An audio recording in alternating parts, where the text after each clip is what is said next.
So, self-study is practicing Korean alphabet. Faktura na kayo. Naipi ang pato mag-umpigod kayo na parang kapa. Nai-etch ba? Buti na ko ano, itong ano. Or, hindi makaabot. Buti na siya. Katong Romanize, ay Roman nga pa nga. Nga to. Roman nga to. Happy. Ay, ara, buti ka na. Roman nga to. Ang height ni Chris Jane ba kay dili pang self-study? Hindi pang high school. Yeah. Yeah, na ka.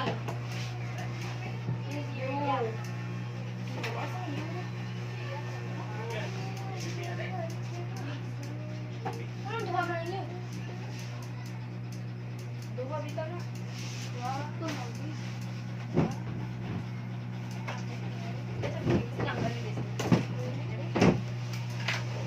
Kalimut ko sa'yo. Yo, what is Yo, wait, answer. Ay, wait, yo.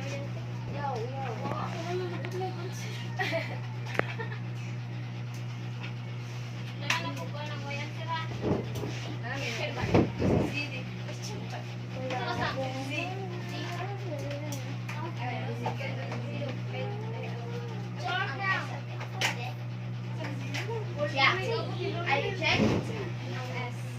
Ang S kay check.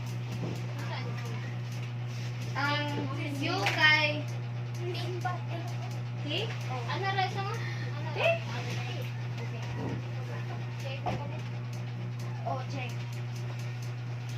Ang U kay check. Balik. Ang U. Taktuman. Mali. Ang U. Mali. Ako butangan. Asa doctor na? Kita na ko sa iyo. Kuya, ako butangan mo. Tara, uyo. Tara, uyo.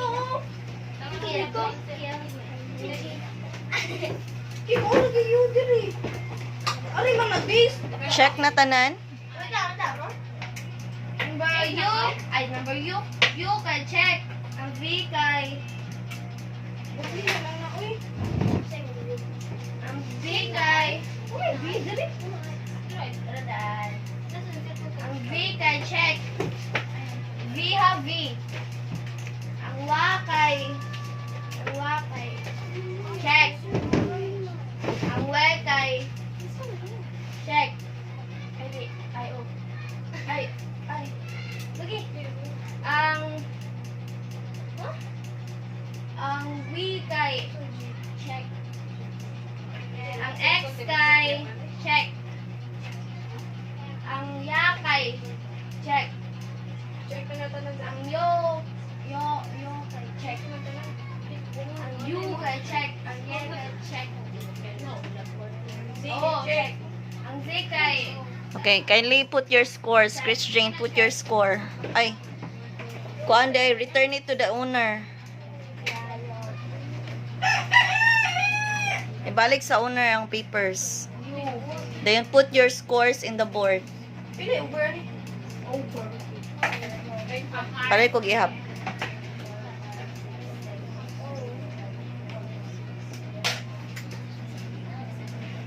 ABCD. 32. Put your scores in the board. Palihog ko. 15 over 32. Okay. Scores update. We have here 32 over 32, right? So, I have here Chris Jane 20, Shinin 30, Windilyn 30, Riza 15, Erisha 13, April 16, Rowena 17, and Loremel 15. So, kinsa may ka na nearest score? Shinin and Windilyn only have two mistakes. Okay then, very good. So, kay baon na mo, musuwat sa inyong pangan in Korean? Saan na, Korean? Hangul. Hangul. Romanize, kay kana na siyang Korean, pero ang gamit kay letters yun na to. Ano siya, Romanize.